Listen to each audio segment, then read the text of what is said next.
Trading is about knowing the field, foreseeing the opportunity,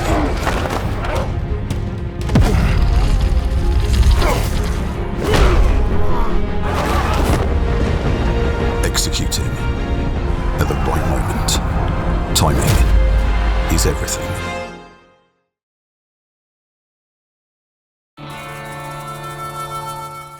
Hello everybody and a very warm welcome to this week's edition of The Good, The Bad and The Rugby in partnership with our good friends at City Index, the leading provider of spread betting, CFD and FX trading. We are, would you believe it, still on tour. We're currently in Swansea, in Ospreys territory, in Wales. And when you throw in the Lions, that can mean that there is only one man to interview in this part of the world. A man who's been on our interview bucket list for a number of years. It is the one, the only, Alun Wyn Jones. Enjoy a full and very varied conversation with the most capped player in international rugby of all time. It's an absolute peach. Well, if the mountain won't come to Mohammed, the three Mohammeds have come to the Man Mountain. We're in Wales country, which means we are in Swansea. Yeah. With Alan from Wales. I prefer Alan of Wales because It's a bit more like Owen of Glendower. Yes. How are you? Yeah, good. Had a few runs now with the Ospreys. We've got one left, and hopefully have a look at the summer. But good, and enjoying time with the family. Normally at this stage of the season, players are beginning to look quite hangdog, but actually you're looking well. Yeah, the colour in the chops. Yeah, I said earlier, and it's the Welsh sun, but probably not for the right reasons. Obviously, had a bit of a layoff over Christmas. With a few, tactical, yeah. Unfortunately, not as well. But I didn't say that, but obviously, with a few others, my arm fell off again, didn't it? So I had to get it glued back on, and I'm just enjoying be back out there, to be honest. Yeah. You mentioned the arm, etc. Is it all right? Yeah. It's the perks of the job, isn't it? Yeah. But obviously, it was a lot said and mooted about it, but eventually, once it came out the second time, I had to go get it done. So, what did they do? Well, if you want the full story, I actually went out in 17, but it went capsular, so it's like into the armpit, and then against Japan, it went out, and then it went out again against New Zealand. So I had a couple of ops. Sounds like Tinds on this tour. So I just went in and had a couple of ops to shore it up to, probably should have been done a while ago, but between 17 and 21 is 4 years, so you think you've dodged a bullet, but obviously not. We were talking in the car actually. I'm right in thinking for most part of your career you've been pretty bulletproof, haven't you? I don't know about that. I've had it's like don't talk yourself up too much, but read between the lines. I have been fortunate. I like to think you make your own luck as well. Live the professional thing. It's cliched. You wanted me to check a few wins. Yeah. First media one from the handbook. But no, I have been lucky as well. I'm not going to deny that. And there's, I look around the room sometimes in some squads and teams. And there's guys that are far worse. Injuries and come back, and it gets a bit tiresome when people tell you what you should and shouldn't be doing and where you should be. But ultimately, you head down and get on with it. I mean, obviously your flexibility game's good because you can do the splits. And It's it's important to have a party trick, isn't it? Is that your party trick? Look at you looking very uncomfortable now. The thing is, though, he's all behind the sofa and you wouldn't know whether I'm doing it or not. He's just flicking through the media handbook in his head. He's like panicking. The funny thing is, I actually, when you're at the back of a ruck ready to do a box kick, it comes in quite handy for that sometimes. But it's just if the counter ruck comes on, you're probably going to be in a box. Yeah. I just wonder about you said about the professionalism, because obviously whenever anyone talks about you, I know you would never say it yourself, but obviously the plaudits and the kind of success you've had. But one of the things that I was always very aware of from very early on in my career, because obviously I was at one point was going to sign for the Ospreys. I don't know if you ever know that. Were you, or were you just pushing your contract? No. Come on now. I was. And one of the attractions they would have was actually loved you down here. Yeah. Put it this way: did you have a Welsh dictionary on your dashboard like boys do for France? Yeah, I did. Well, they showed me. The problem is they showed me to the best part in Swansea. And they were like, "This is amazing." I was like, "This is the best part." They're like, "Yeah," and I went, "No, but this really is the best part."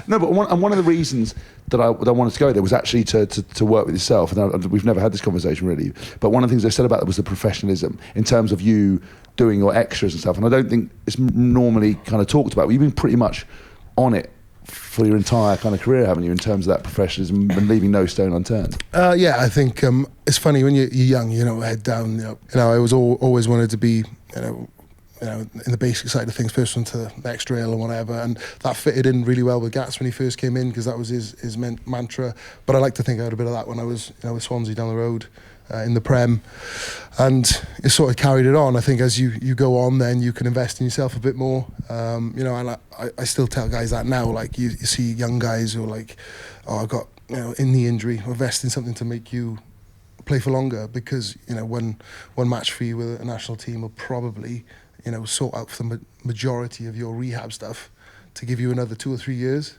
And it's like that sort of mentality. You see NFL athletes doing it, obviously on a much bigger scale, but investing in yourself is really important for me, because essentially you realise you're a subcontractor, because ultimately you're your business and you're employed by someone else to play. Obviously I haven't gone too far. I've been employed by the Ospreys and the Union, but I've always had that like self-investment. I think it's really important. Was there any sniffs to look elsewhere? Because I think it's a phenomenal feat to have stayed here and and ply your trade in the same place and generally seem to love it. Yeah, I think it's funny. Staying in one place is a good thing and a bad thing. I think particularly here it's a small fishbowl. I did meet with some French coaches, English coach. We talked about it earlier. I won't say him on camera just to save face. It's being written already. But Wales Online, we're talking about you. Yeah. But I always was like, make it really difficult for me to stay rather than easy to go. In fairness, they did that. And I always had visions of coming through that the Ospreys would get the players back that we had when I was coming through, the likes of Philo Tiatea, Marty Holler, Justin Marshall, all the New Zealand like legends we had, Tommy Bowe, and the other Northern Hemisphere internationals we had. And I was like, well, I did really well, not necessarily because of the coaching, but because the players the coaches brought in.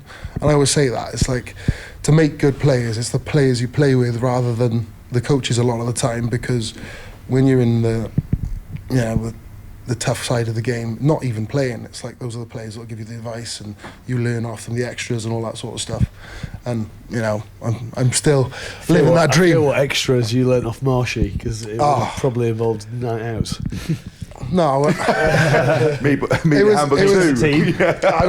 I always used to watch the scrap for the mirror between him and Filsey as well. But it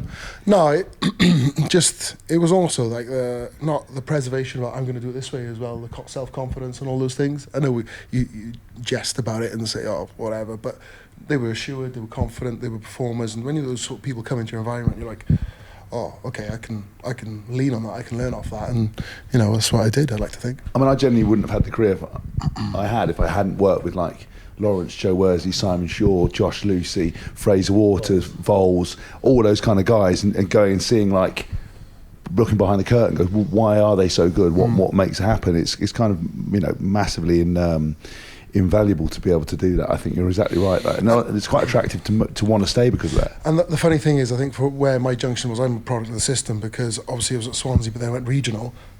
So we had a lot of like homegrown internationals that actually got funneled from like 10 or 12 clubs into 4. So it almost got like strengthened for a lot of us. I know there's, we talked about it earlier about like the following and how difficult it is for a lot of people because they feel disenfranchised because it's regional, and people still do, even though it's 19 years down the road. But as a player, it's like actually it probably brings you on more because there's less dilution of the quality of player that's around you. There was one thing I was going to actually ask, was I interviewed Dan Bigger the other day at Northampton, and it was really interesting because there was two kind of topics that came up with. Firstly, I was obviously in Wales and was kind of in the fishbowl you talk about, and it has its benefits, because unlike kind of the UK, unlike England, Wales, the number one sport is rugby. I'd say everyone absolutely loves it. Is that true? I think it's funny. It probably used to be. I think there's a lot of rivalry with the rugby and football. Yeah. I'd like to think it is. But some of the stuff the football guys have done has been pretty unbelievable. Going against the odds and what they've done in the Euros and that sort of stuff. Yeah. And I think, without being political, I think it's good for the country to have every sport doing well, irrelevant of what it is. But But I was saying I spoke to him, and he said obviously moving to Northampton. Yeah. He felt that he wasn't in that fishbowl and actually he wasn't on social media, so he didn't kind of have the intensity. But you're kind of so front and centre with everything that is good about kind of Wales? Or part of the reason for staying, it must have been, sorry, I'll rephrase it, staying is great for all those reasons, but sometimes it must be quite hard because of the intensity, and you can't escape it. Whereas he's kind of escaped it and actually found that he's flourished because of it. But for you, you're so front and centre. Yeah, but then, I'm comfortable keeping the arm out at times, and like sometimes the most difficult thing to say is no to certain people for certain things. That's why I was so surprised you said yes today. I've seen us all flapping around backstage. I had said no a couple of times for that, but no, it's just I think as well, it's different times as well. When you're a bit younger, you're like, whoa, I can't do that. I've got like training, I can't do this, and I was like that for a long time as well, and that isn't healthy either. It's like the whole non-alcohol thing. I don't think for a lot of people that's healthy, because when you do, then you go overboard, and like all those extra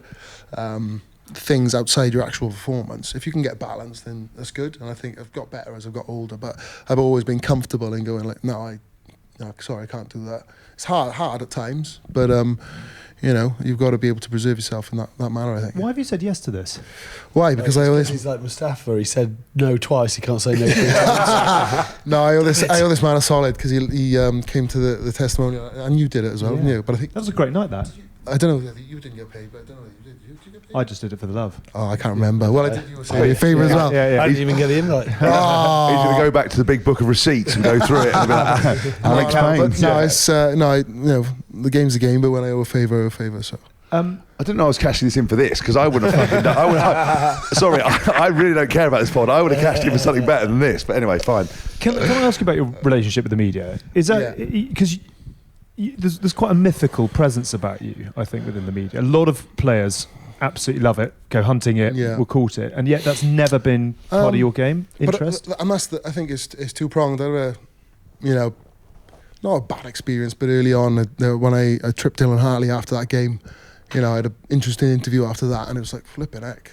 I think it was 4 years into my career, and it was like someone was real pressing on a question. I was like, well, no, I just made a mistake. Like I wasn't, it was like, well, what's the issue going on, and is there split in the camp now because you cost the game and all this? And it was like a lot more. It's in the book actually, but it's a lot more out now. Amazon. no, it's been out wages. It's probably on bargain actually. But and I was just like, whoa. And it was a shot across the bow for me in the fact of, okay, I get it now, it's us and them sort of thing. Really? Which isn't healthy, and I know that. But also, moreover than that, it's like, well, my focus is the rugby, and I'll do what I have to do, and I'm comfortable and talking about what I need to talk about. But you can get sidetracked in certain things, and, certain times when you lose, I've been over-emotive at times, and I know all that, lack of control, but that's me, and I'm not uncomfortable being me. How has the media game changed, if at all? I mean, because you've been around since almost time began. I mean, has your relationship changed at all? Would you do it again? Is that a compliment? I'm like... It's sort of a kick in the balls. That's why he doesn't like the media. We're supposed to be different. That's a case study right there. Yeah. No, but has it changed at all? I think, would you do it again differently if you could or not? No, I don't think so, because... with the invent of social media and stuff, it's accelerated anyway, isn't it? It's everywhere now. And we said earlier, like, essentially, if you've got a social media account or whatever platform, you are your own PR journalist, whatever, and whatever you put out I'm there. a model.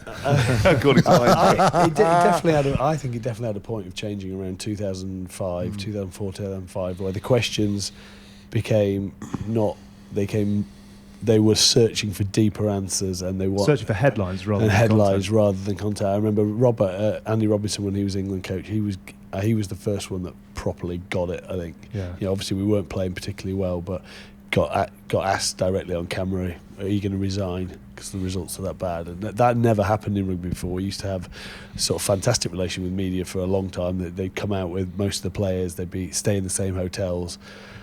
Clive probably created a bit of it because he sort of drove that wedge between them, and sort of limited access, and then when they get limited access, they get really grumpy, and then it's. I was speaking to a journo, and one of the guys who's, I think he was probably talking early 90s, late 80s, and they used to like call him up on players on a Sunday afternoon, and they talk about the game. They'd probably give him an inside track, but there would still be that line of respect, and you'd probably get more from the player because you wouldn't be burnt. Whereas these days, I'm not saying they're all bad, because they're not, but like it's you've got to. Well, Well, they're not, are they? You know, No, they're not. you They're can't- not. you can't- but a lot of them get stung by their headline writers. Yes. Yeah. Yeah. And Because it's they actually write quite a balanced piece, but the headline then reads completely unbalanced. I know. I mean, I'd say someone like Lawrence, for example. I'll never forget watching him do media days, and I think very much he had those relationships with those journos where he'd sit, you talk, they'd call him up, they'd have that relationship, and I always saw it as a necessary evil. What's quite interesting about you, from another perspective, is I was always like, look, it was part and parcel. If you want to have a career outside of sport, you need to play the game, and I'm not saying you don't, but actually, your rugby has always done the talking, which is quite unique. And there's only certain players in a generation that actually don't need it. But that's my point. But it goes back to when I was always focused just the rugby. Then, like, I am quite literal in the fact that when I eventually retire, all my options are on then. I mean, because I don't have to focus on the performance side of things or what you say or what you don't say. Yeah. It's like if, I'd keep them open then. If there was an opportunity, I'd look at it. Whether they do it or not is another thing. Do you want to join Good Bad Rugby as our Welsh correspondent? I don't know. I haven't got the banter. I can't keep up with you three. We're And you lot haven't had a lot of sleep, and I need my sleep. So. That it could be a problem. Yeah. But no, I think again, it's not a self-preservation thing, but it's like, right, focus on that and move on to the next. But I think as well, there aren't, as I said, they aren't all bad. I think it is trying to give and take. But again, you talked about those England coaches. Someone like Stuart Lancaster, I think, made a concerted effort to really build and bond with the journos and actually let them in behind closed doors and explain what they were trying to do.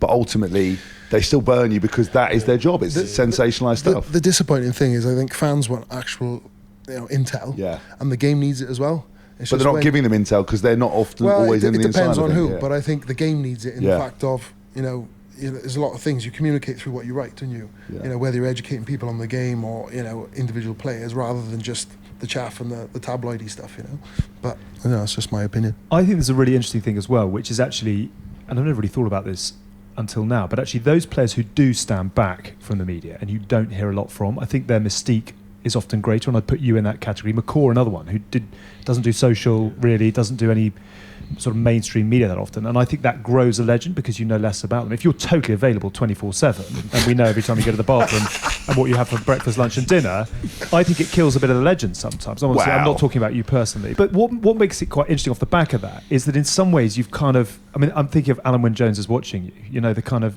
do you know what I mean by that? With the raised eyebrow, and you became like a sort of, I can't remember what the actual incident was, but am I talking out of my back? No, do you know what I'm talking about? Yeah, but that's the thing. I think the funny thing is... Do you mind that, though? Do you find that, like... I think it's funny. People, he does that on purpose. I don't consciously do that because that's what... I'm not that clued up. Yeah. And I still do bits on Instagram or off Twitter. I just think it's, it's too easy to get caught up in the BS. But no, I still do bits and bobs, but I'm just not, Would you ever be one of those, and I'm thinking of a classic Mike Atherton who hated the media as a player and has become a brilliant analyst, pundit off the back of it. Would you ever be tempted into... Oh yeah, well that's what I'm saying, my options would be open. I don't necessarily hate them, I'm just... Because the thing is, I think the disappointment comes when people and, job might change or they get a new role and then the change happens and you're like, well, I've always been me. Yeah. But then you see people when they get into a different guise or a different role and they become a little bit more bitey in what they write and stuff, and you're like, come on. You weren't like this 18 months, 2 years ago when you didn't ascend, shall we say. It's like old players as well, retired players who are always like, I hate this, I hate people scrutinising you, and then 5 minutes later they're throwing everyone under the bus. Yeah. You're like, and actually Dylan Hartley talked about it really, really well, that I think sometimes we can talk about stuff in a positive way and be objective without being overly negative. And I think actually one of the things that rugby would really benefit from is when you talk about games, you talk about the positives. You purposely, we don't need to always talk about the negatives. I don't think there's anything wrong with criticism or critique. Sometimes it's the delivery, I think. Yes. When you spill into personal stuff, then and it's picked up and carried on whatever platform, then it's like somebody's just set the fuse and you're like, oh, it wasn't me. Yeah. And that's a little bit different then. Is this the first time in your kind of life, because I know again you've been so rugby centric and so focused, I'm sure you are now, where you've had now an eye to what you might do when you've finished? Yes and no, because like when I was younger, on my mum's side, both grandparents were teachers. My mum was a teacher, so it was always education. So like when I got my scholarship to go to Llandovery College, my gran was like, well, rugby's not going to do anything for you. You know what I mean? It's like, okay, but we'll we'll let you go because you'll get a good education. Like when I went, I think I did I think it was a 21s World Cup. I went early in Scotland. I did my A-levels up there. And when I came back after the Lions, I did my finals in 2010 for my law degree. So I always had one eye on. And like, if I'm honest, I think I've always thought about when I'm going to finish. That's why I keep going, if that makes sense. So yeah, You've got law degree. Yeah. Yeah. What? So just go through the qualification. Hold on, just go through the qualification because it adds to the thing where you're like, when you think about all the like the caps, the performances, the wins. Essentially, it's just a piece of paper, right? So No, don't get yeah, excited. I had no idea. I'm not mugging you off to get you to tell it. I But just you are didn't know. mugging me off. I like the honesty. Because Hask has so many legal cases in his life. Any free advice for any advice. he's You're making keen you feel for. very inadequate because you do anyway when you look at your career and you look at what you've done and what you've achieved, and they've just thrown out the fucking blue that you've now got a law degree. Yeah, but I did a long time ago now, mind. So it's like I know, but this is the thing. It was always like, be ready for when it ends. Be ready for when it ends. Yeah. And so I did that pretty early on. Okay. Still probably I'd like to have done more career stuff, but it's like, oh shit, I got to go back to the focus of the game. Yeah. Focus of the game. You know what I mean? And then you invested in your cryo chamber and you freeze yourself every night and you haven't aged at all. Yeah. No, it's the hyperbaric. It is. Do you rate that? Mate, it's brilliant. I know. Before we get into it, I know a lot of people do it because and they say it's for the head stuff, but I did it merely I did it for my MCL first time when I strained that, but then from the shoulder and wound closing I found it Really? Have you looked at that red light therapy and all that other kind of stuff? Not the red light stuff, but I've done. I got hot and cold in the house, all that stuff. A lot of boys have got it now because, like I said, you can invest in yourself, and a lot of guys are doing it. But I was like, boom! I think hyperbaric is a lot of mileage in it. Let's make it out. Yeah. If anyone wants to give me a hyperbaric chamber, I could do one.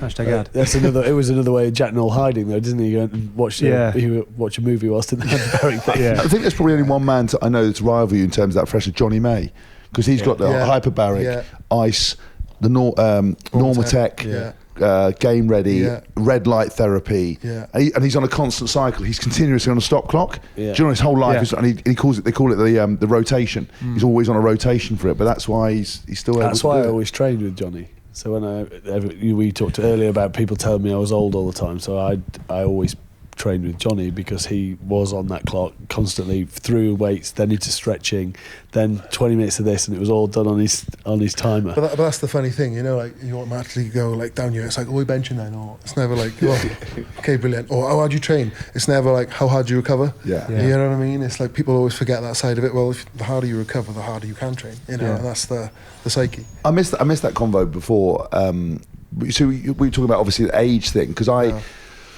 always did, I had very much a kind of similar approach in terms of spending money on myself. So physio, even speed coach, even though it doesn't look like I ever did, every facet of what my game, recovery, massage, ice, I had it all, did it all. Not a lot of passing. Not a lot of passing, not a catching coach. But one of the things was a psychologist actually, in the last few years of my career, one of the things was that just seeped into my psyche was the age thing. And obviously you guys must be talking about it. I'm quite intrigued by whether... Why were we talking about it? Trying to say something. Well, yeah, trying to say something. But how are you coping with that? Because obviously you've got so much... Well, from what I can see, you've got so much rugby to play, but obviously people try to... I'd like to think so. I think, it's funny. It's like when the young guys come in, it's not... I look at young guys like, well, actually, what am I going to learn off him as well? I don't think... And I don't mean that, well... You're who you are, you've done this, you're that. Well, actually, someone young, fresh, coming in, running around, I'm happy to chase them around the park or let them chase me around the park. If I'm doing a fitness session with an 18-year-old and I'm overtaken, was that my fault? You know what I mean? It's like, we were talking about it that, that number now, finish now. I always do it like a plumber. If you're a plumber and you get to 36, go retire now, you've done too many bathrooms now, but you know what I mean? But it's also the same contracts. Clubs go, are you getting old? So... Am I playing every week? Yeah, but we don't know how long that's going to last. An age thing. Well, hang on. Don't judge me on that. Judge me on what appears on the field rather than what the net. Yeah, but I do think that's on the outside. I think from a personal point of view, I'm good at overthinking stuff as well. I think irrelevant of what you do, whether it's sport, business, is always going to be someone that tells you what you can't do. And that's the hardest thing these days. Again, talking about social media and letting it seep in. It's the slow... It's the dripping tap, isn't it? Yeah. It's worse than the... Did anything creep in when you said, for example, because, as I said, you're bulletproof when you do your shoulder and you have that setback. And obviously, look, biologically, even if you're a super professional, time does take its toll a little bit. Yeah. Was there any moment when you thought, oh God, I am actually feeling all the years? I think the disappointing thing was the fact of, because we'd had lockdown, a lot of us had trained quite a bit through lockdown, got probably in really good nick, because we were like, it's going to... Tell me about it. Well, no, it was like initially, right, we got a 6-week plan, boys, and we'll be back to normal. 6 months later, we're like, longest pre-season in history. Yeah. But, and then obviously played that game and it went, I was just like... So of all the times for it to go, first 7 minutes and, supposed to be captain of the Lions on the tour, and I'm like, within 24 hours I was back on my sofa. It's like, wow. It's one of those things. It all happens for a reason. And that's when the support of my family and stuff came in. But yeah, I think, but that's the thing. I've always had the one eye on the end, because I've always made sure I've done my bits, from the very start, the degree and all that sort of stuff. But yeah, I got back to it, and it's like little levels, isn't it? I got back out on the tour and I was like, happy days. Dodged another bullet. Lo and behold, bang. Straight back in then, and 4 months later I was... Do you think if you sorted your lid, all those questions had, a few... Do you know what? Do you know what? Disappear. Do you know what? No, I'm happy with the way it is. I've tempted taking it off a couple of times, but I can't listen to the people on Instagram. Like, you know what I mean? Back in the day, Dill's Hartley's. He's just had it sent back in. Let it plumb back in. I mean, I'm not far, because I get the same thing. Unwarranted, they shave it off, make time to shave it off. So I don't do it purposely because of that. Yeah. And my missus said actually, she's not that bothered about it, but trust me, if she leaves me, I'm coming up with a ponytail, a fucking top knot. Mate, that's the thing. But it's funny, like, you get all the stick. People will be blown away the number of people that had it. It's mental. Yes. It's awesome. Have you thought about it? Because would that be something? Why not? I would. Listen, honestly, I basically Dylan Hartley's like my canary down the mine. If he comes back looking the funny thing is, shave it off. Oh, why have you done that? Why have you done that? It's like, so it's like... You could be like Hoggy next time you score and you jump in the air. He's had the teeth done and everything. Yeah, he's full rebuild. You've said a couple of times, when people talk about me, ... which is interesting. Is that quite a big motivator for you? I think I never like to prove people wrong. I just don't want to prove them right.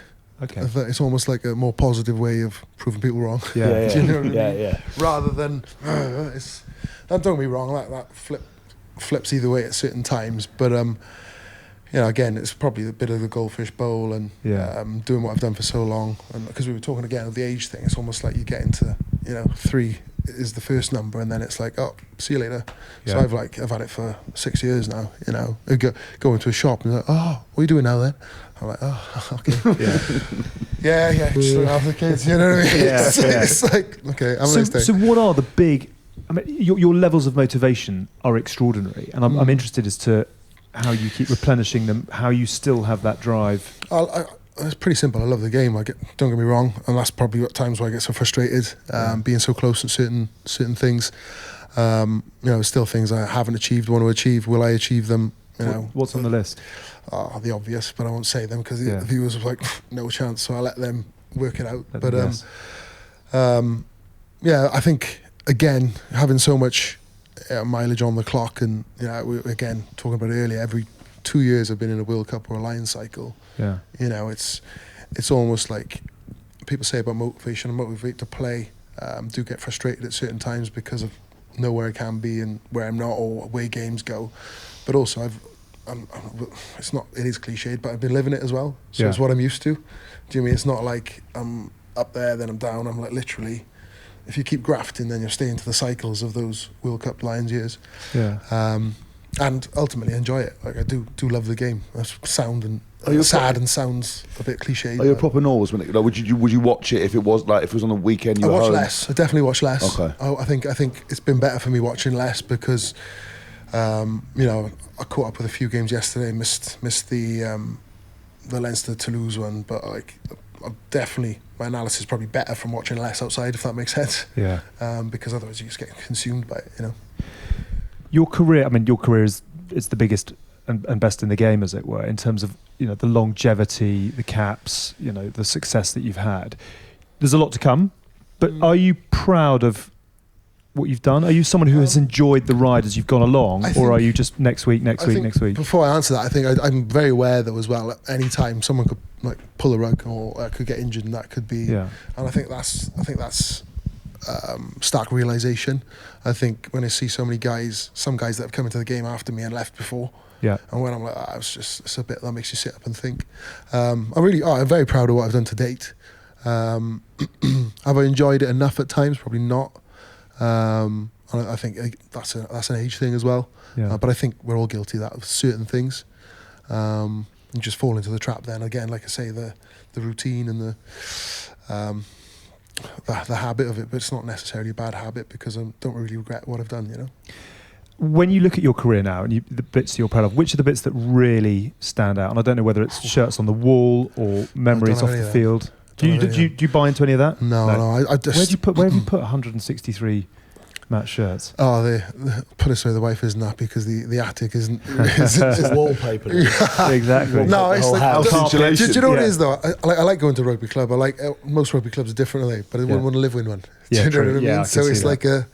But no, they're all there. I saw you did a clear out the other day as well. That's It was actually quite emotional, weirdly. It's because I'd never I'd swap shirts with people, Yeah. but I'd kept a match shirt from every kind of game, and then I'd kept a lot of kit from teams. And the idea was I was going to have a testimonial, which I never got, and then I was going to do stuff, and I basically emptied out it was so much of it, and I was going through and like just memories, picking up a swap shirt with like picking up a Welsh shirt, remembering that game. I found the centenary shirts. Do you remember the England ones? Yeah, just all these kind of stuff in the program. Yeah. Was that when you tackled the post? No, that was that was actually another game. Yeah, Stop the clock. We're in Wales. No, that was another game. Everyone's like, Cedric, where you almost had a great try and you got side. No, I did. I scored wasn't going to go into twice. details, but I scored twice, and I played a really good game. I got man of the match. But anyway, I don't want to go on about it. And it was a legendary centenary game that we're never going to get back. But I, did really well. And no, it was. I had all that merch, and actually, it was so kind of bizarre because I was going through this emotional thing, and I given some away that's going to be sold, and money goes to charity, etc. And I sat there, and there was just this moment I was doing on my own, going, "Wow, that's my whole life, all that memories, and now it's gone, and now I've got to start another chapter." And it wasn't. Well, our wife was like, "You shouldn't be sad because it's gone. You should be smile because it's happened." And I was like, "I do, but it's so weird to watch it in a manifestation because normally you have memories, but when you see actual milestones, it was pretty weird. I think when you come to do it, because at some point you will do. I've had to be honest. Having bits and bobs, so I've given some to local charity, given some to like the Ospreys Supporters Club, and they've raffled it off in bits and bobs. But it's funny, you look back through some and some of it's so old, it's actually quite cool now, because it's class. It is. Would you ever wear it? Because one of the best things about when you're a young rugby player and you get that sort of under 18s kit or whatever, and you go, "This is amazing," and then it suddenly dawns on you that you can't wear it because it's the most uncool thing. You've got your England bag. We're on tour, and you're using your England bag. Yeah, just in case people don't know. Just in case people don't. That's the thing. If it's old enough, you can get away with it. They're really sturdy as well. But I was going through the kit and actually went, "Do you know what? I loved that top." There's like an old England Nike one with a zip down V down the side that was really cool. Yeah. It's a pair of training shorts. And I'm like, "Do you know what? Fuck it. I'm going to wear it." And I went training it. But the problem is, I'm a bit of a bigger gentleman now. So I put on a Stad pink top and I was like, "Wow, this doesn't fit." Put the shorts on. Chloe went, "You cannot wear that. It looks like you're going off to Pride." I was like, "I'm sorry." So I have to be very kind of careful now what I put on because I'm a bigger gentleman. No, but it is. It's like reading a book, and you're just flicking through. It is mad. But the mad thing is like, I say I did it a couple of years ago, and then you do it again. It's like, where's all? I thought I chucked it all, but what it is, you just get more. You know what I mean? And it's like when you're a kid, stash, and then when you grow up and you're getting it like twice a year for 10 years, you're like, "Oh."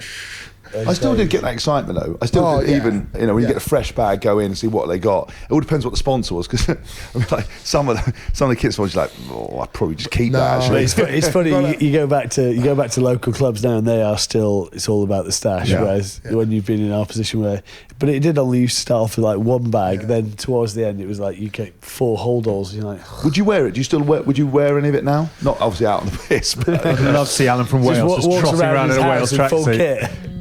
No, I think my wife uses some of the big jackets for walking the dog and stuff, but no, probably not. Like I say, it depends on all it is. But at some point when you retire, just putting on just a little pair of Welsh shorts, just for a little memory, I would say it now. You're going to catch me doing it because I'm like, otherwise I'm never going to ever wear it again. Yeah, I bloody earned it, so I will wear it. But just in terms of the sort of highest points of your career, I mean, that Galacticos team with the Ospreys was a remarkable side. I mean, would that be I know it's a while ago, was that the highlight of their other achievements, winning the Celtic League? Yeah, I think obviously we find ourselves in repeating cycle of trying to get back into Europe because of struggling in the league, or losing so many guys at international windows, and then we have to do it again.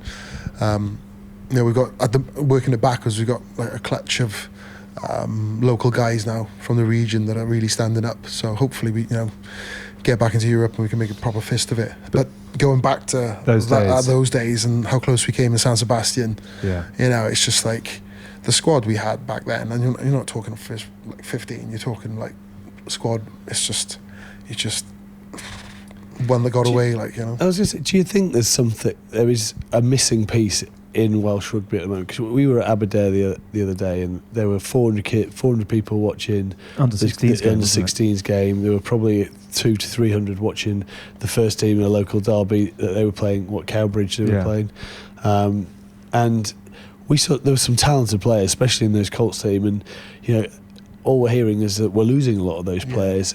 Because they always talk about local rivalries, playing the next door town, and I think with again it's dangerous, isn't it? I think at a professional level, and you're funneling those players into four clubs, you obviously get the cream. But I think the further down the pathway you go, you can obviously have academies, and then you lose out. I think that's the biggest job. Is I'm not going to soapbox it. I probably don't know enough about it to give you a lot of detail, but you do hear of youngsters that are like missed out, and like they might skip a few years and come back, and you think, well, why weren't they there from the start? And I do think the appetite's there, because I've been, like we're talking about testimonial games, you see that it'll be full because they want to obviously support players, but they actually want to go and watch some rugby.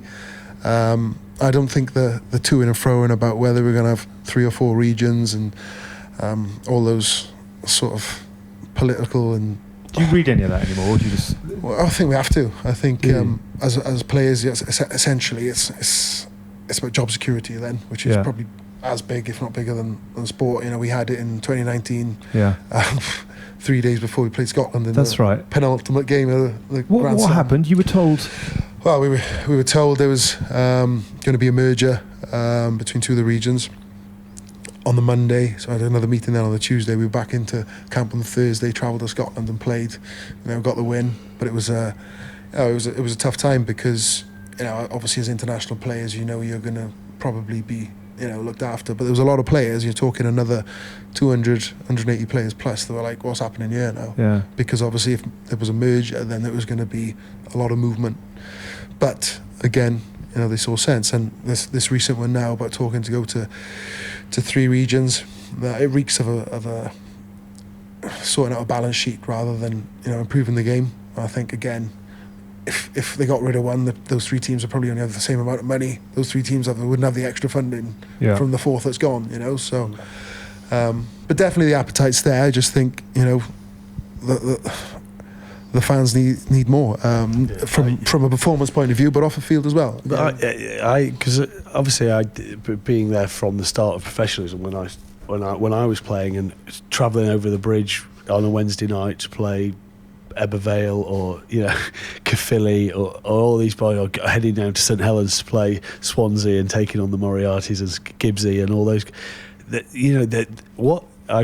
The Welsh feed off is those tribal. They are very tribal, and I think the only downside of what the regions bring is you sort of lose Swansea versus Neath. You've lost those real battles that people wanted to see, and we talk about Hugh Bennett saying about that testimonial. The Knoll James Hook's testimonial at the Knoll, which was a sellout, wasn't it? It hasn't been yet. Paul James. Paul James. Sorry, yes, I think Hookies will be the same probably. Yeah, and they were packed. So there's people who want to see there. So that's got to filter up to go. Well, how are we engaging these people? Why aren't we getting? I think it has changed. Those rivalries are still there, but I think.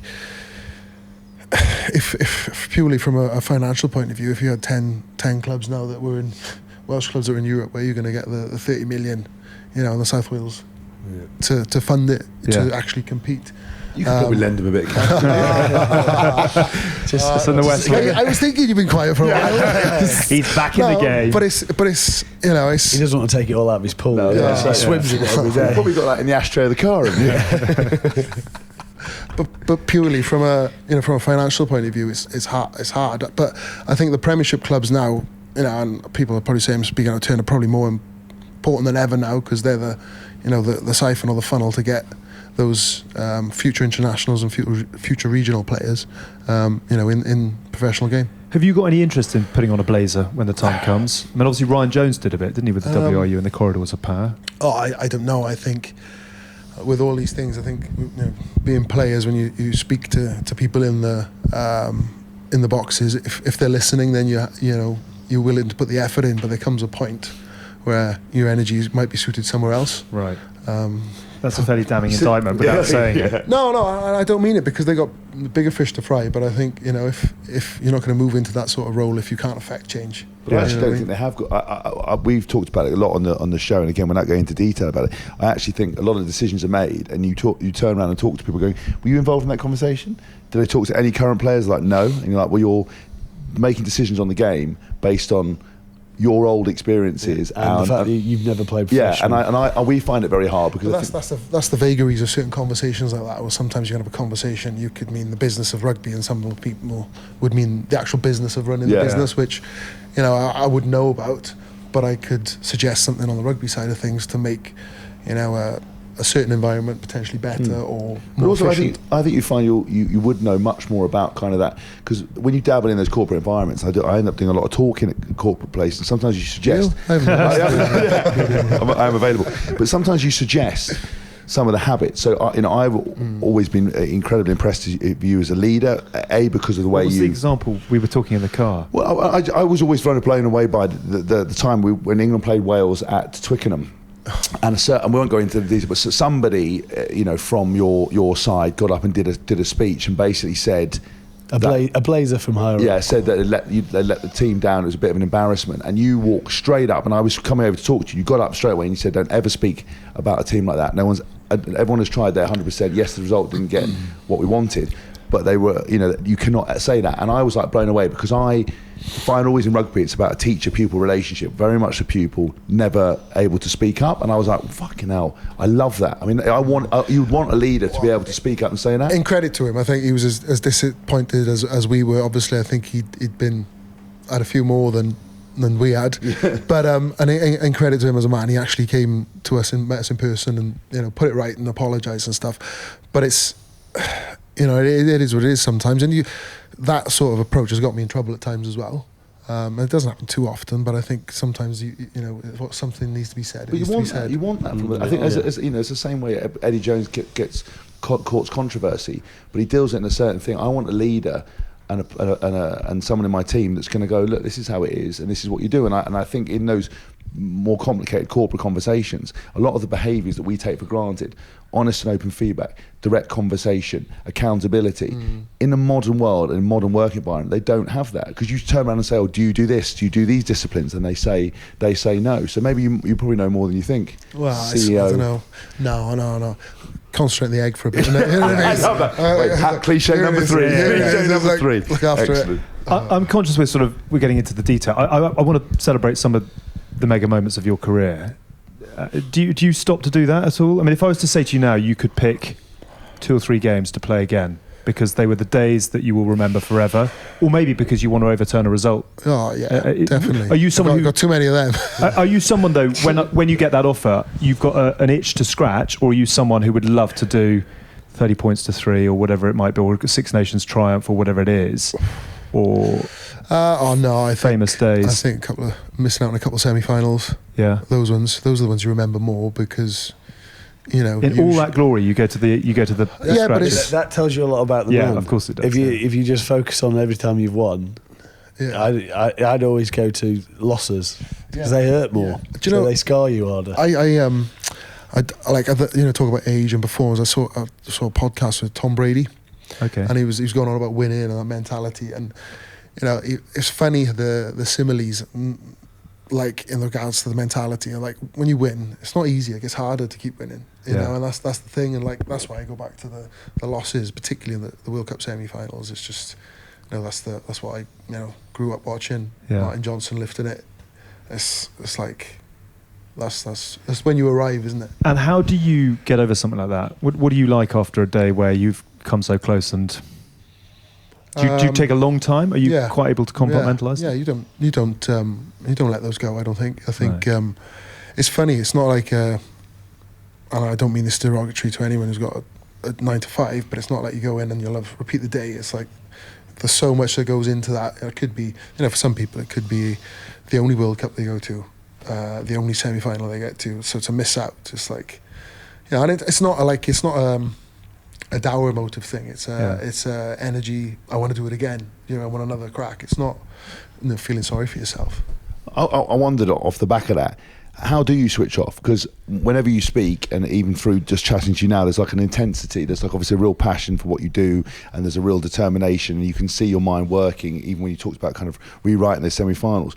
How do you relax? Are you like a bear with a sore head at home? Is the missus like, please, Alan? I'd say no. The missus would say yeah. I think obviously, people keep going on milestones I've had. Like I got the appearance record. We lost to Scotland in Park of Scarlets, and the missus had like a cake, bottle of champagne, and all that. I was like, yeah, we'll do that tomorrow.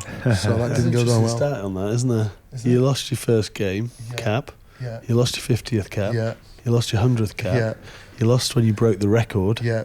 And you lost your 150th cap. So you're going to have to get into 200 and 250. We add that to the semi-finals as well. Yeah. So no, but it's like, it's like anything. It's not just a bad day in the office, is it really? Yeah. Do you wear? Because I was sometimes, for a long time, it's something I had to work on, being kind of almost inconsolable. Like I would only ever think about negatives. Even if I got a man of the match performance, I would always think about that. I would take it home and I'd sit there and I wouldn't know how to handle it. I wouldn't be able to process that emotion. And as I got older in my career, working with a psychologist, I was able to turn that around. So I might have a couple of hours being down. But I imagine with you, A, because of being in the fishbowl, B, being the role you have, how do you switch off? Do you have to have a minute? I think it's got a lot easier. I still carry that performance element of things with me. I think if I didn't, then I'd know it'd be time to walk away. But the kids are a great leveller. Rex, dog, therapy dog. Stroking it. Yeah, just completely bald. It's got no hair left. Yeah, he's got a reverse mole. No, but he's been a good addition to the family, and I go out on a bike a few times, when I can. Does the missus ever come in and go, oh, for fuck's sake, pull yourself together? Yeah, that's what I need as well. You know what I mean? I think, she's the better half of us. So. Do you have any like hobbies where you completely like switch off? Are you into like series or? No, motorbike would be the one, because you go out there on that and you have to concentrate. So I don't go too far. I don't go. What are we riding? I've got a Triumph 1200 XE, so I've had a bit of work to do, so my pride and joy. So when I can, I'll get out on that, and it's just nice to switch off. Just trying to get these two through their We're doing our moped license together. I'm in the sidecar. Honda are going to teach us around the track, knee down. Yeah. Really? Knee down? No, don't do that. You're too big for that. I'm knee down. I'm just going to sit quietly and poodle along. I'm a bit nervous about it's that. It's like I use it just to switch off. I just whip around the Gower or whatever. I haven't gone too far. Just whip around the estates for just a couple of hours. Takes 2 hours. yeah. Just the bottom of the garden. Wrong person. Don't jump no one. Don't lower yourself. Can't beat him, join him. Can't beat him, stab him in the back. No, but it's like proper. That's my proper chill. Yeah, it's awesome. I do enjoy it. I know some of the boys when we were on the Lions, kind of into their coffees as well. But that's your passion. I do the odd coffee, but I think that would be I've got. In fairness, I've got quite a few options to use, but that's the main one. And when you go to have coffee, you don't switch off from rugby, because all you do is sappuccino about what you're doing. No. But it's on the bike, you just fully concentrate on what you're doing. Don't you? Yeah, it's brilliant. It is good. Do you find obviously, because being the captain and the responsibility, that you keep the balance right between having a sap with the lads and do you purposely try to like manage how you are? Because I know some guys would be front and centre, and as soon as you give them a bit of responsibility, they're suddenly like, I really want to be down on the coalface slagging everything off. No, I've never been like the extrovert anyway. Fine. But like, I think sometimes people need that. I don't think it's a bad thing. It's quite entertaining. Like there's always there's always room for that. I do think that. It's like you and your bin juice stuff, isn't it? It's tongue in cheek as well. Yeah. I think, and the other one is, I think what I've learned as you get a bit older, if you've got a real issue and it has, if it's toxic, well, there's the door. Go and man up about it and walk through the door and make your point. And I'm not averse to saying that. The best thing about the bin juicing is on the Lions store, people were actively quite happy not to get selected, so they could go out with us in the WhatsApp Waiting group. For the WhatsApp group to come through. Halfway through the meeting, boom, you're back in the WhatsApp group. Right, lads, where are we going? It's obviously like that. When we Cruiser, we had to pick Cruiser up, Peter O'Mahony from the heights of like Lions captain to come on board, Chief, nestle in here, cruiser, pick that bottom lip up, come on, You Chief. spent half your time dressed as Scooby-Doo, though, didn't you? Yeah, I did. And what did they try to say? They said they couldn't get Billy, so they just got me a Billy Goat. Remember that costume? Yeah. Like, mate, honestly, I was just the court jester. I love it.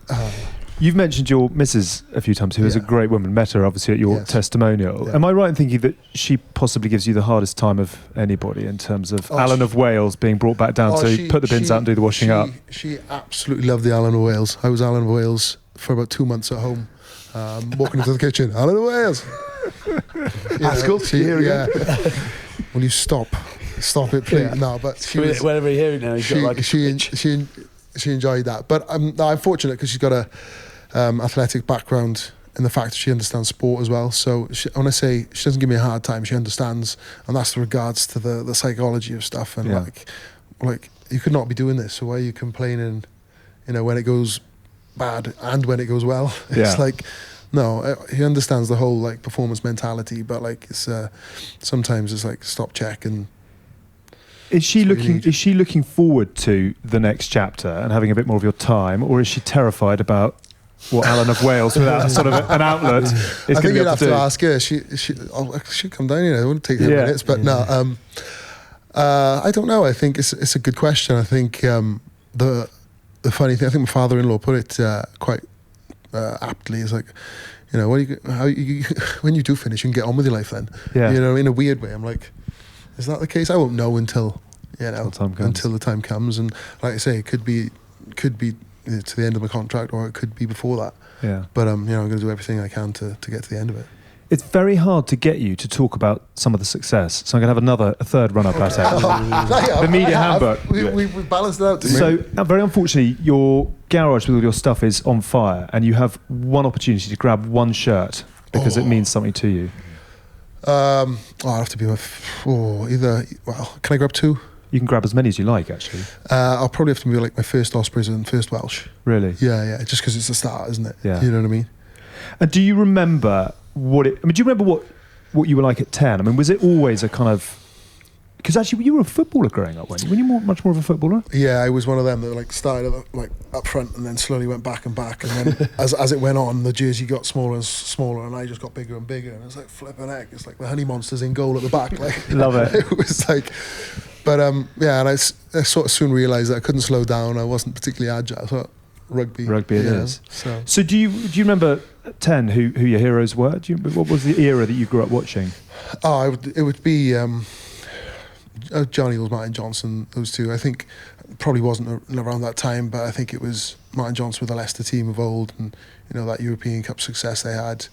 John Eales because he was a second row and he kicked goals. Yeah. Do you know what I mean? So they're saying there's a chance. Yeah. But I think again positional because they've the World Cup. Have you ever had a chinwag with Jono? No, I don't think I've met him. I don't think Have you met not? him. I can imagine you two being quite intense in a corner of a bar, like about to go over. No, thanks. Don't want to go to there. No, Yeah. I think Discussing binding. Exciting things like that. He's a real stato. Are you into other sports? he's big into NFL. Isn't Yeah, he? yeah. He But he's knows, sort of like- he knows all the drafts for the last 20 years. Are you big into any other Oh, sports? I follow them. Not massively into them, but I play too much rugby. Yeah. All like the game, yeah. All like the game. So, but age 10, 11, 12, was it always a goal to get... I mean, because your career is... No, it's I think extraordinary. in fairness to my parents, I always did loads of sports. Like, just Yeah. try everything once, and if you like it, keep going. And then when I did schoolboys, went up to Bonham Mines, so they welcomed me with open arms and stayed up there then until I was like 15, and then went to college. But yeah, it was sort of always... Rugby was always the one that was at the forefront because it suited me. It was simple, go, mates, play. Enjoy. Yeah. And do you remember the first time you were told, or the first person who said, if you knuckle down and concentrate, you've got what it takes? I do. Well, not that you got what it takes, because I think it's like when you're a kid, you're like that's a dream, isn't it, sort of thing. And I do remember running around the rec here and like at the schools and the 15s coach, and we were doing like some like square running. Every square you go faster, gets faster. It's like, and I remember it. Come on now, keep going, otherwise you won't get Wales into 16s. And this was like, just talking like, was it 17 years ago now? And I remember that. I was like, he thinks I could do that. You know what I mean? It's only a sentence, but you know, you have a few of those as you go along from coaches and spur you on. You think, well, you know, I might have a crack at this. Have you got in contact with him and said? Yeah, I see him. Oh, really? I see him every now and then, and David Lloyd, and like. Does he go, "You're welcome"? No, I still call him sir and stuff. It's just because it's like that was my familiarity, you know. Even I remember we went once, and it was sort of a really stark lesson early on. I sprained my ankle in school, like messing about, and I went and I can't train today.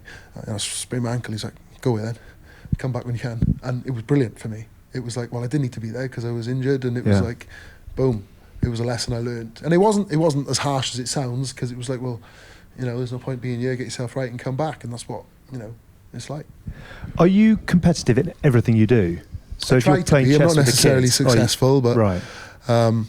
Yeah, I think you've got to be. I think with the missus is as competitive, which is. Do you let them win though? I think. Do you ever let any of them win?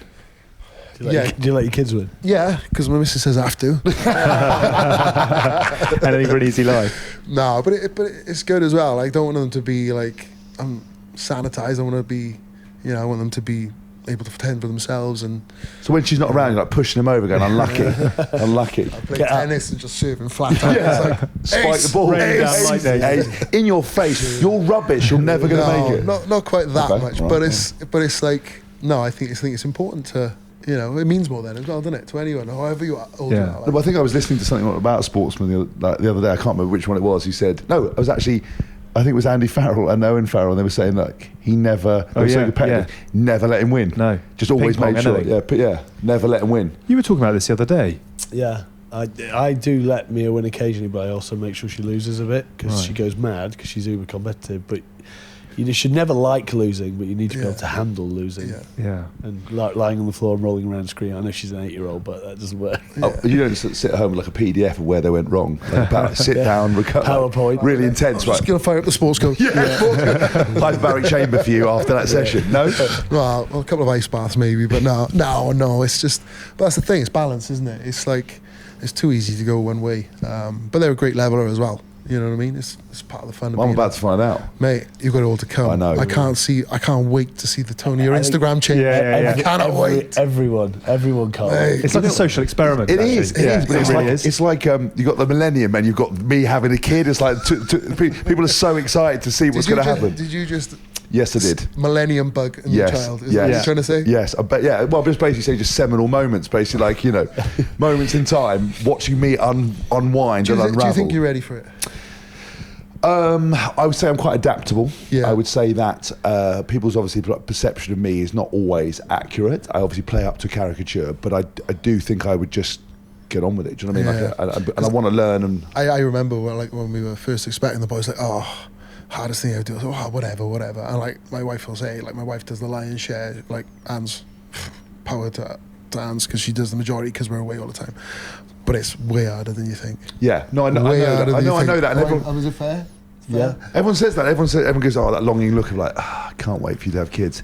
It's going to be tough. It's not. I don't want to see you suffer, but it's like, well, it's the best. I definitely do. It's the best, hardest thing you'll ever do. No, and I think if you embrace it, one thing I can see, the lesson I've tried to derive from everyone is, because I listen, I do talk a lot, but I do sometimes listen, is that that ultimately, if you embrace the fact that it is going to be a challenge, if you go in and go, this is my ways, and I'm not going to change, but if you go, do you know what, I'm going to live for every single moment. But you find you're probably busier now than when you were playing? I am, but I think that your priorities obviously kind of change, and I'm busy because, like water, it will expand to fill a space. If you don't have the time, do you know what I mean? Like, did you? So profound. He's now calling himself Aquaman. Aquaman, Bruce Lee, be like water. No, but if you build a shape, you pour water, it'll expand. If you manage your diary better, then your times will change. At the moment, I have the freedom to do it, but you throw a little girl in, and my wife, I'm going to have to change and modify, or I'm going to go away until she's 18 and then meet her. But you're shocked a bit. I am. A bit more mature than you think, isn't it? Yeah, no, well, you make it sound so easy. You've got a lot to learn. Didn't we all? I know. That's not right. Also, there is also option 3 as well. Just throw money at the situation. Oh, well, you know, nannies. Invest in yourself again. Invest in yourself. Also, my mental health is more important than both of theirs. Because also, let's always remember, I'm number one priority. She'll be my wife and her will be second. You know, will change. What are your minis into? Because obviously 2 athletic parents. Are we seeing signs of representing their country? I don't know, a bit early for the pressure for that, isn't it? Like, Wales Online or something. Before the end of the show. I think they're like most kids. They got better social lives than us. They're Yeah. Swimming and gymnastics, tennis, dance, and the youngest is just getting into swimming. So I think it's for us being close to the beaches and all that. Swimming's a big one. Yeah. But yeah, they give them a chance to do everything like I did. So. No child prodigy. They haven't looked at it and gone, "Oh my God, you're going to be." Oh no, I think it's dangerous. Like, give her a chance. Yeah, but it was sometimes like when my dad watched me play football, he was like, "You are never going to be a sports person." Like, that pretty early on. Like, you can be kind and polite, but obviously either they've got a little bit of it or they haven't. Is there like a smidge of going potential? Is there potential? It's funny. I think Mally's like looks athletic. I think the youngest, then she's a bit more arty, outgoing, extrovert. And like I say, I wouldn't want to say or pigeonhole them anything anyway. You know what I mean? Because if she gets my genetics, my daughter's gonna be a professional wrestler or something like that. Do you know what I mean? What, WWE or anything really? I don't know. The thing is that athletic, banter, decent sort of chat. Well, medium to fair chat. Yeah. You almost gave me a compliment. Wales Online. I had to reel it in. That's one thing I want to edit out. I'm going to ask you a question. You don't have to answer it, but it'd be interesting in your view. If you could, ominous. If you could script the perfect sort of 18 months, 2 years from here, what does it look like? Oh, I don't. Do you dare do that? Yeah, I wouldn't want to. I think you'd. World Cup, obviously. I wouldn't go from here. I'd work it backwards. So it is one game at a time. Yeah, and again, cliche, but it's like again. Do you feel? But the thing is, it works two ways. You open yourself up to like chit chat, and also you put pressure on yourself then as well. Okay. I think I'm very cautious of that. So to reverse it back, do you feel you've obviously got all the nous, etc., that you need? Do you feel physically where you want to be and motivated? Yeah, I think physically where I want to be. I think again the performance thing, you're always going to critique yourself worse than anyone else. And the funny thing is, I think there's the only thing worse than people saying you've had a bad game when you've had a decent game is people saying you had a good game when you've had a shit game. Yeah. Do you know what I mean? So I'll go to one day at a time and go like that. But physically I'm good because obviously, I've done all the rehab stuff. Probably shoulders better than it was before I did it. And yeah, I'm just want to get my teeth into it. I wonder if someone in your position, are there still people that you go to give you honest feedback? Because lots of times people will ultimately sometimes say what you want to hear, but with the appetite you have, who would you go to get a good critique on your performance? I think sometimes I probably wouldn't necessarily go at someone for it, but like I see a few guys in passing at times and they might pass comment, and the one thing that has come through from a lot of ex-players that I know and spoken to is like, you're a long time retired, and it's like I wouldn't want to be like sitting on the sofa and think, well, I should still be going. I think, I'd rather, I think, what did Alun say? Go till the wheels come off, sort of thing.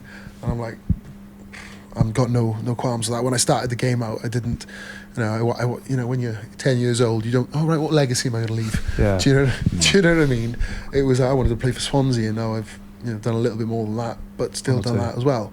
So, I'm very, very conscious as what my initial, focus was, and I think you've got the legacy bog ticked. Yeah, yeah, but what I'm saying is, it's like if I could, I'm not going to try and script the next 18 months. You don't do that when you're in the midway of your career. I'm not going to start that now. So, who are the guys along the way that you have sort of enjoyed the company of the most? Who are the guys who now you still keep in touch with? And Adam Jones every now and then. Yeah. From a distance. Hugh Bennett, obviously, because he's with Wales. I think. What a great man. We had such a good day with him in Aberdeen. One of the best athletes in the game. Knows he was a machine, wasn't he? Even when I was at school, heard about him. Like, this guy called Hugh Bennett can do this. They're benching this. Yeah, and there's quite a few, but obviously ones I can't remember. But, exactly. No, I'm like, it's funny because I've been fortunate enough that I've played a few guys that have gone to coaching now as well, so I don't have to go too far from these guys. I played with them; they know me quite well. Duncan Jones at the Ospreys as well. Yeah. So old school. Yeah. You said earlier that you love to try and learn something from the youngsters. I wonder what someone like Lewis Rees-Zammit has taught you, other than TikTok and. Wow. Do you find it easy to kind of, because you're not quite a generation above, but you're not far off. I know. It is like, what do they say? You're almost old enough to be his dad. I probably am old enough to be his dad, but no, I'm. Are you his dad? You could probably tell by the lid I'm not. But no, it's like. It's funny, even if I'm not learning something, I'll say, okay, I'll have how fit are you? And obviously Zambo's going to be quicker than me, but I'll try and chase him down on a tempo run or something. Obviously I'll be struggling for the next fall, but that's the fun of it for me. You know what I mean? That's the motivation. It's like, I've got no qualms in going hard and blowing up. Like it's the guy that goes last, and he's like, how have you just run quicker than all the back three? Like, you know what I mean? Do you feel that with those young guys coming through, and I sort of did some player coaching with Gloucester, you sort of have to explain to them a bit more about standards? They've been told a lot how good they are. Yeah, and but then they step again, into the game believing that. We may have heard a story about. But it's a lot harder, I think, because of the social media side of things. You can't deny it because you've got all these platforms coming at them, telling them they're this, they're that, and it's like, well, I still feel like I'm earning stripes at certain things, and I think there's a lot of youngsters that probably find it hard to wade through all of that. But on the other hand, they're probably more equipped to deal with the flack they get on social media because they're the social media generation as well. Yeah. So it's like two-pronged. It's they're more equipped in many ways, but it's hard to probably get the siphon right as well. Have you had to adapt the way you lead and talk to these players now coming in because of the length of time you've been around? I don't know about adapt. I'd like to think no. I think I've learned, particularly getting old, having a family and stuff, that they're someone's son, someone's brothers, whatever. So I think the balance of having an arm around them and listening is, like you said, is as important as having a big stick as well. Don't get it right all the time, but on me, and that's what you. Is there any moment where you've sort of given them a bit of tough love and they started crying? You're like, oh my god. No, nothing like that. But I think like when I captained the O's early on, I was like, whoa, this, and like actually, when you take a step back, probably a bit harsh early on, but I didn't know how I was going to lead or whatever, and you sort of change I suppose as you get a bit older, but also with the people around you and time. 3 things I want to ask you before we finish up, which we haven't. Lions means what to you? It's funny. I think I'm really conscious I'm a Welshman who represent the Lions because that's the strongest thing of the Lions, is that identity of the 4 nations come together as one rather than the British label, if that makes sense. I count myself as a Welsh Lion playing with an English, Irish and Scottish little Lion, which is the important thing. So to be part of that is massive. I'm still hugely disappointed after the last year, not just because of the result, but the way it sort of unfolded for me, but still proud to have been a part of it with those guys, and obviously the tour itself, which the game probably needed because of the COVID situation and stuff. The Lion that we always ask this of people around Hask. Obviously big preconceptions around him, and often he's proven them wrong as a Lion, as he did in 2017, but you've obviously, you are the greatest professional Lion that there is. The guys that you have become, the stats would speak for themselves. Stats, it's not a numbers game, gent. Well, it's not, but you don't go on full tours and play in the way that you have without getting those accolades. But who have you enjoyed the company of along the way that perhaps you weren't necessarily expecting? Phil Vickery in 2009. He very much like yourself, but I took the mick out of my accent, but much better Welsh impression.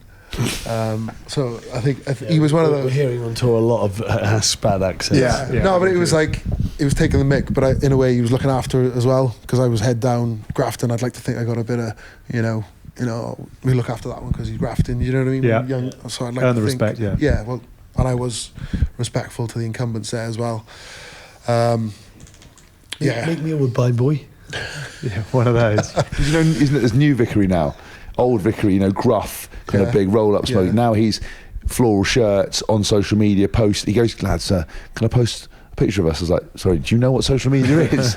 Morning team. Yeah, morning team. How is everyone? Everyone feeling? How's your emotional state? You're like, sorry, what have you done with Vickery? Definitely Vicks. I think Paul O'Connell as well. Yeah. A couple of tours there. Just he was probably one of the original hybrid second rows, if you think all rounder. It wasn't just like set piece, he could do it all. Yeah.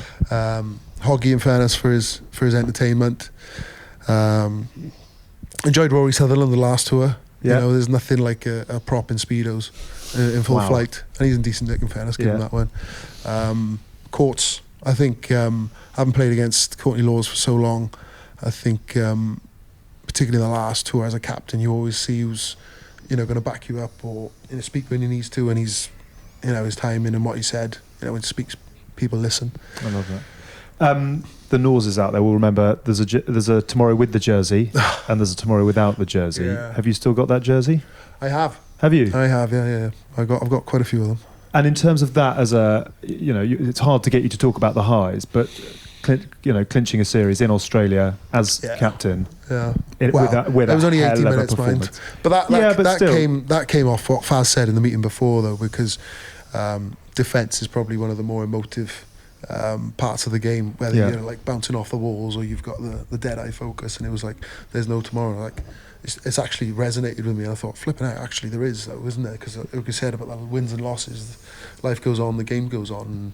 And that was probably off the back of what Faz said in his defensive meeting rather than me. Celebrating with Bond afterwards. I mean, you've obviously met some of the greats along the way, but Bond in the changing room. Yeah, it's very nice of him to drop some champagne in. A very brief encounter, but cool all the same, isn't it? So. Little highs along the way. Second thing, coaching, media, or sort of alakadu.